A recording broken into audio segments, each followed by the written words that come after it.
എന്താ മേസ്ത്രി ഇത്? പെണ്ണുങ്ങൾക്ക് കുറേശ്ശെ ഇട്ട് കൊടുക്കണേ, എനിക്ക് നിറയെ ഇട്ട് തരുന്നു. പെണ്ണുങ്ങൾ 500 രൂപ കൂലി മേടിക്കണേ, നീ 1000 അല്ലേ മേടിക്കണേ?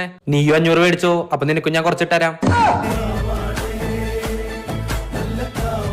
എന്താ ഇവിടെ പണിക്കാരൊന്നും കാണാനില്ലല്ലോ? നിങ്ങക്ക് എന്താ കണ്ണ് കണ്ടൂടെ? ഞങ്ങള് പിന്നെ പണിക്കാരില്ലാതെ മാടുകളാണോ? ഞങ്ങൾ എന്താ ഇവിടെ മേഞ്ഞോണ്ടിരിക്കാന്ന് വിചാരിച്ചേ? അതൊക്കെ ശരി, ഇവിടുത്തെ മേസ്ത്രി എവിടാ? പിന്നെ ഇയാളെ കണ്ട ചേമ്പ് പറിക്കാൻ വന്നതുകൊണ്ടാ ഇയാളെ മേസ്ത്രി. എടോ, കഴിക്കാൻ പൊറോട്ടയും ചില്ലി ചിക്കനും വാങ്ങിച്ചുണ്ടായോ?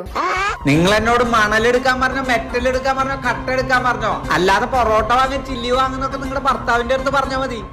എടോടോടോ തൊരപ്പാ, ഉള്ളി പോയി നോക്കിയപ്പോ നിങ്ങൾക്ക് രണ്ടാക്കും ഉച്ചക്ക് കഴിക്കാൻ കഞ്ഞിയും ചമ്മന്തിയാ. ശരി, പാവല്ലേന്ന് വിചാരിച്ച് 2 പൊറോട്ടയും ചില്ലി ചിക്കനും വാങ്ങി തരാന്ന് വിചാരിച്ചപ്പോ വീട്ടിലിരിക്കണ എന്റെ കെട്ടിയോനെ പറയുന്നോടാ.